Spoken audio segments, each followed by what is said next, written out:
And you are live. Great. We are the House Education Committee meeting on January 23rd, 2025. Our next topic follows some testimony that we had yesterday, just essentially finding out the status of the PCB testing program. Really getting a sense of where things stand. This is a program, as I discussed yesterday, that's sort of ebbed and flowed as it's just a bit of a brave new world. And as needs in the field have increased or decreased, so has the program and its schedule and all of that. So today we've got folks from the state agencies to talk to us a little bit about where things stand today and what the future holds. Sure. Thank you. Welcome and introduce yourself, and the floor is yours. Thank you so much. So I am Matt Chapman. I am the director of the Waste Management and Prevention Division. Trish Capolino, the program manager for the sites management section. So let me just I'm going to frame our testimony, and Trish is really the expert in sort of where we are.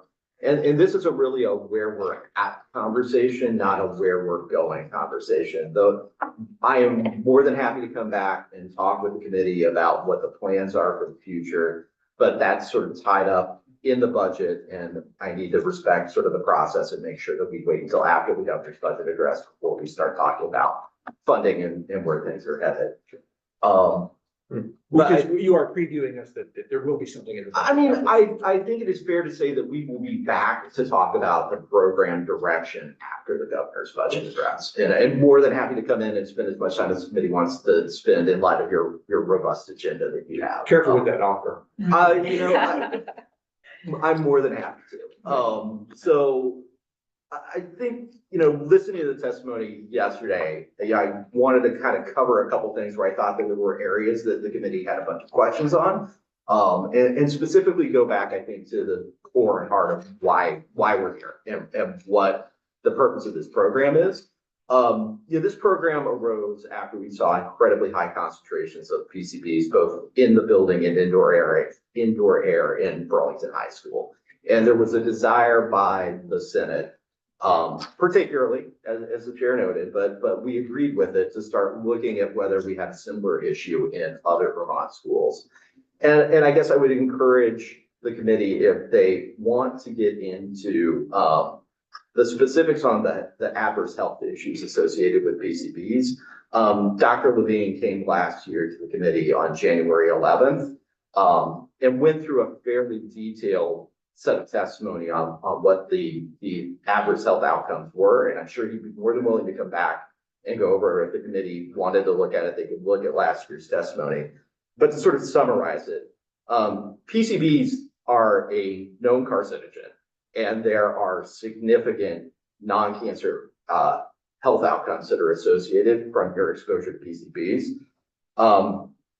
Indoor air is one of the highest exposure pathways for students and teachers in schools where there are PCB related issues, and that's higher than your other exposure routes through food or other issues. And in fact, we have consultants who work for us who work on a national basis, and some of the concentrations that we've seen in air in Vermont schools are higher than PCB Superfund sites at industrial facilities throughout the country. So these concentrations are significant and they're of concern.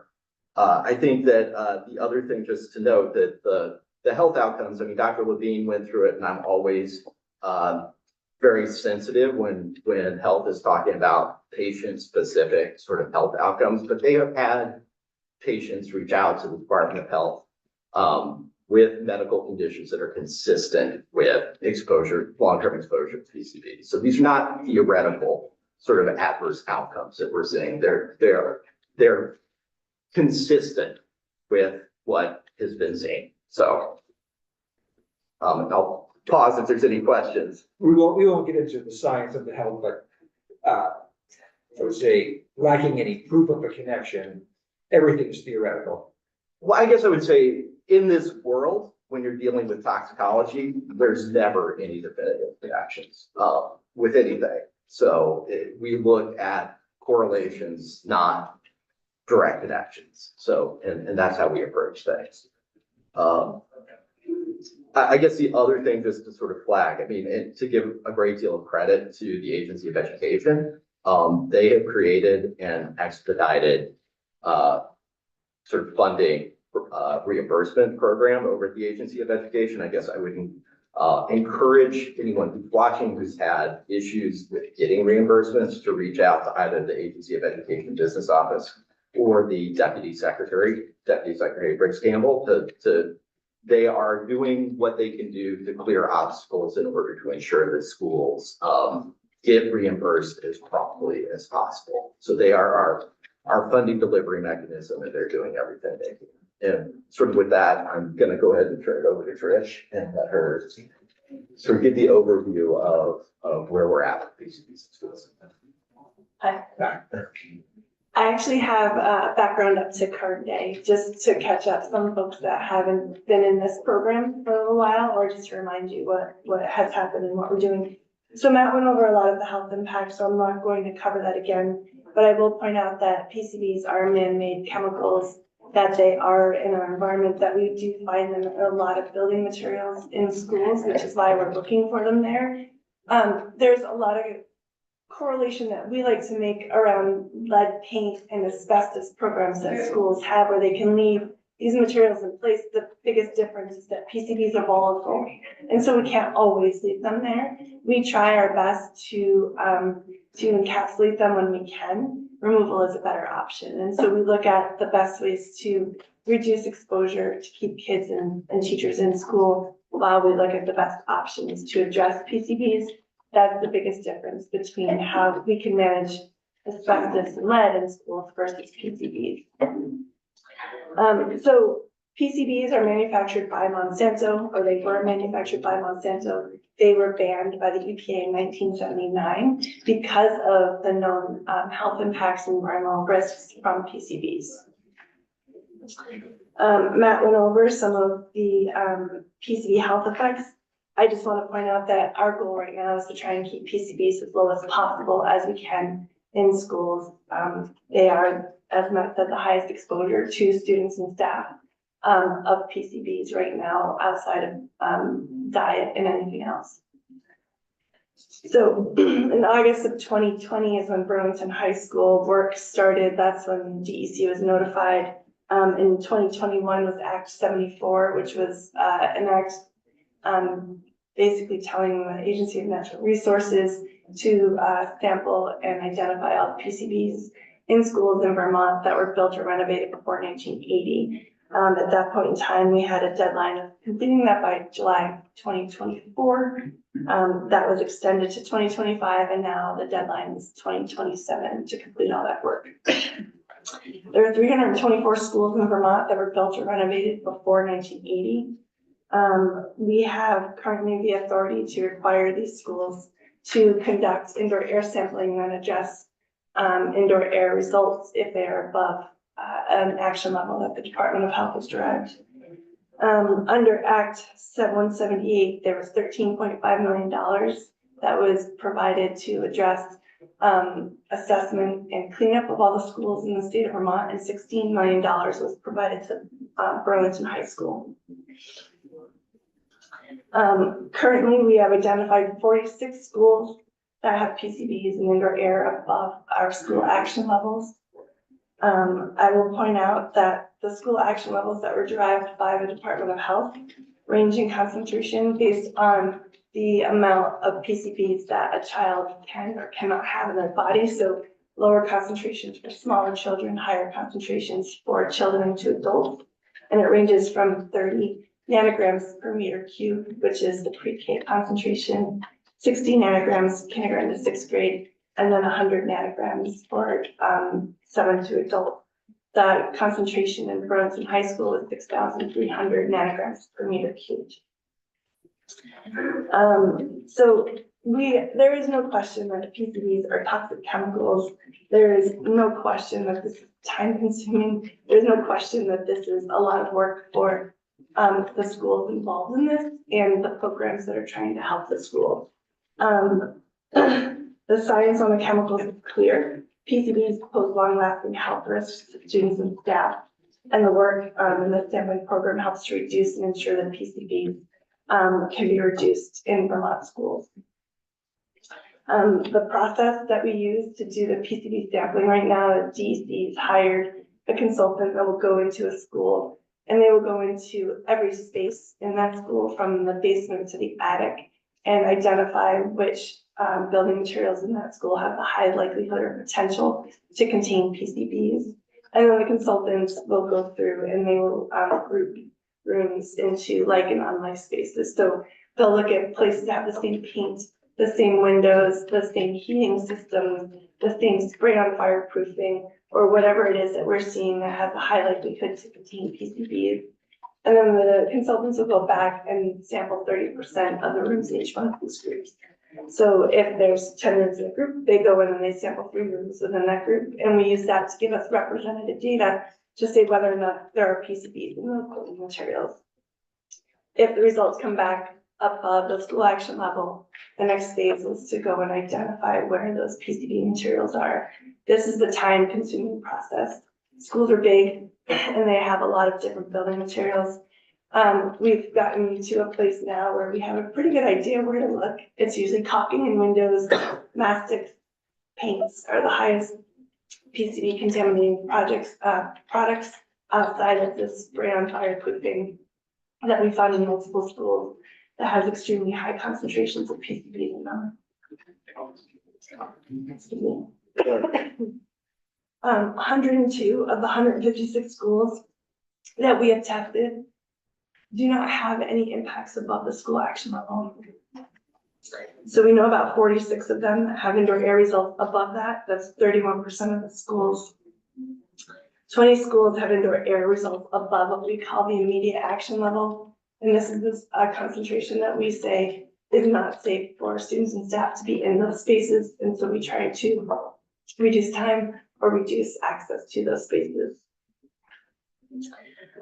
We've collected over 6,000 indoor air samples, and they range from 1.4 to 3,200 nanograms per meter cubed in all of these schools. We've done cleanups in 7 schools. Yep.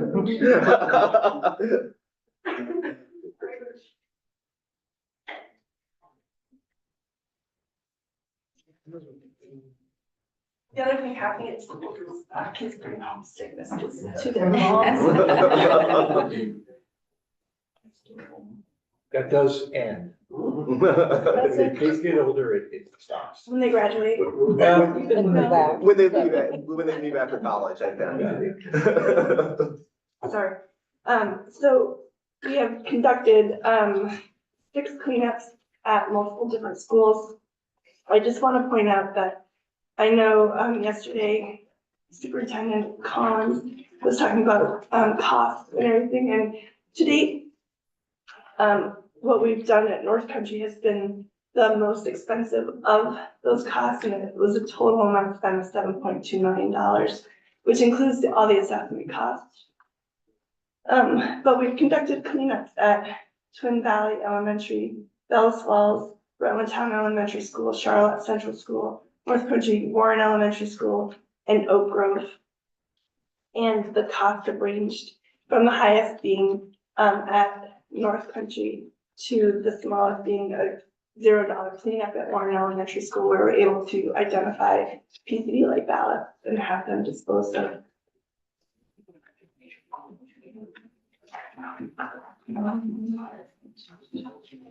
Could I just clarify that cleanup doesn't necessarily mean cured? Correct. So I'll get to that piece next.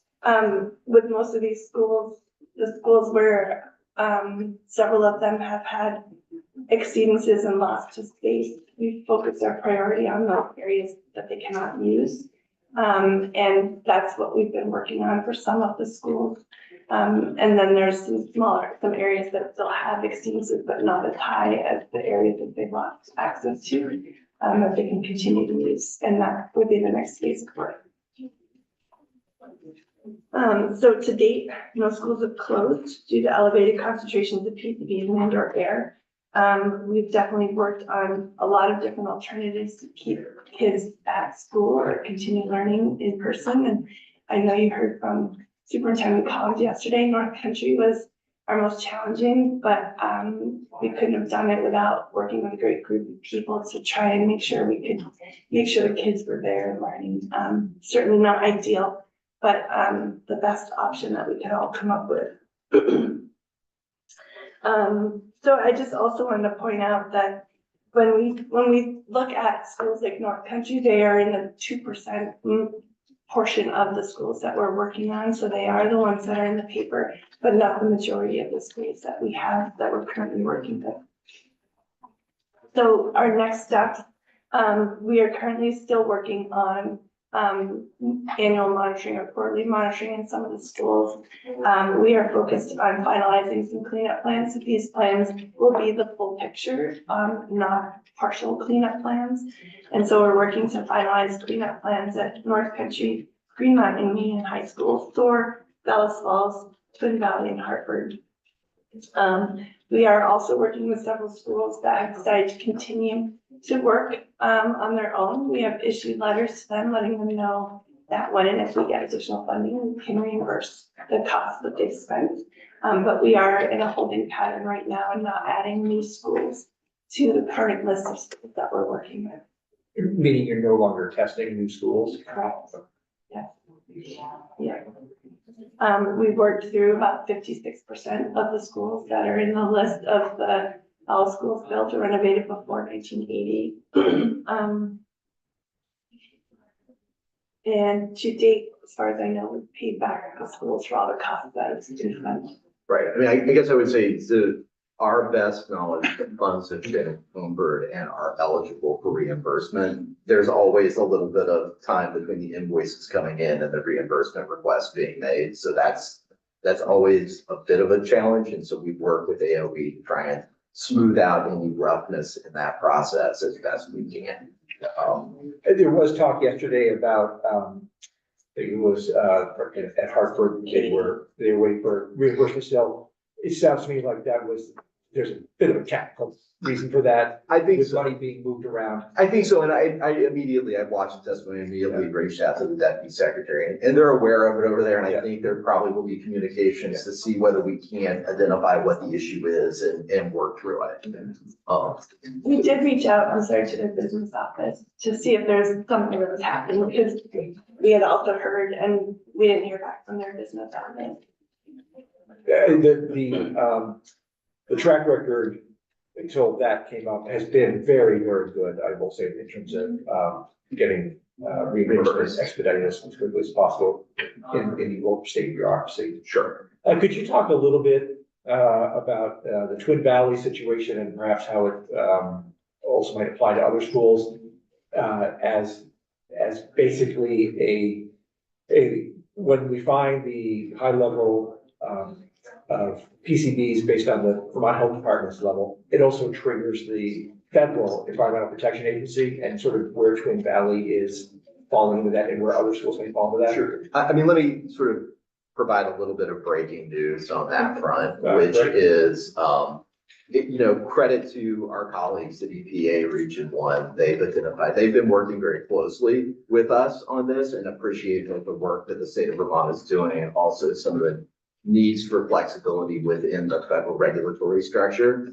They've raised this up to EPA headquarters and just received a response that regions will be provided significant additional flexibility to allow materials to remain in place, provided that risks are appropriately managed. So they've got that sort of policy discretion from headquarters. It literally came down on Friday of last week. EPA is going to send the state the written sort of policy directive from headquarters about their additional flexibility, and we're going to work with them to sort of make sure that what the rules are around that are very clear for schools so that they have a clear understanding of what happens when you leave it in place, what happens, and then obviously it's easier if you can just take it out. Obviously the preference is always taking it out if it's easy.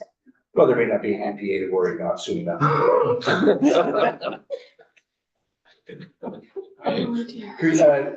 Other questions around the room, the 2 minutes we have? Save me from going on and on. Just to follow up on that last statement, Sure. so when the decision is made to leave it in place, there's still mitigation done to, I'm assuming. There is, And right? so ventilation. Yeah, it's not a permanent leave in place, that's a. Right, and I think, you know, this is again, trying to take a realistic approach to how we manage these materials. Part of our goal is, part of our major goal is to mitigate exposure, right? Like, we want to stop children and teachers from being exposed to PCBs in indoor air. And sometimes we can do that by encapsulation, ventilation, and other sorts of methods short of removal of the material, especially when it's structural and difficult to remove. The expectation would be, as schools develop capital planning processes, that removal process gets incorporated and thought about in that capital planning process. And that would be the logical time when they're doing a substantial renovation or reconstruction of an impacted building, that would be the time to go in and appropriately remove and dispose of the PCB containing material. If I can just follow, but we heard yesterday that sometimes even those don't work, the paint over didn't lower the number, because maybe there's something else. So, and it's not, that doesn't matter. One other question I have though, do we know how many other buildings, like residences, businesses, all of that, do we know how many of those have window caulking that is, or plastics, or any other things that are creating this? Do we have any clue? Just, Based on data of construction, right? Well, what we've seen. is that true? Well, what we've seen is that there's the majority of the products that were being used were for large construction projects. So That's we didn't see it in a lot of residential. And by we, I mean EPA. I use data to help inform what we're seeing. So you will see more of it in larger construction projects. So large, like large office buildings and stuff like that. School, yeah, colleges, I know they've seen a lot in the colleges in Massachusetts. Institutional buildings, Okay. Prisons where you can't stay. There's been some discussion, internally and externally about where this funding should fall, for PCB remediation. You know, has there been any discussion on your end about, is this going to continue to be an education fund issue, or is this going to be moved into maybe an appropriate, budget where it's not hitting the education fund? so I would love Environmental. nothing more than to respond to that, but that's one of those areas where I need to wait until after the governor's budget address before we talk about specific funding issues. I just a quick follow-up to that too. I know that Monsanto has been wrestling the courts in a lot of levels. Ha ha ha. I wonder if this is one of them. So I will go ahead and share, right? Like, both the state of Vermont and a significant number of school districts have sued Monsanto to Over the cover PCBs? cost for this program. Okay, in okay, Vermont, okay. Right, so that is active litigation to which the state of Vermont and a significant number of school districts are parties. One of the tensions we have is that, we sort of created this awareness. It has led to a lawsuit. And, you know, to what extent does halting the testing affect a lawsuit? Right. And, you know, I think that, you know, I don't want to sit here and say that the House has been hostile to this program, but I would say that the House has been, concerned that there isn't a funding plan Yep. behind this Yep. program. And it's, that has nothing to do with the folks in front of us. Of course. It's really our inability to come up with that.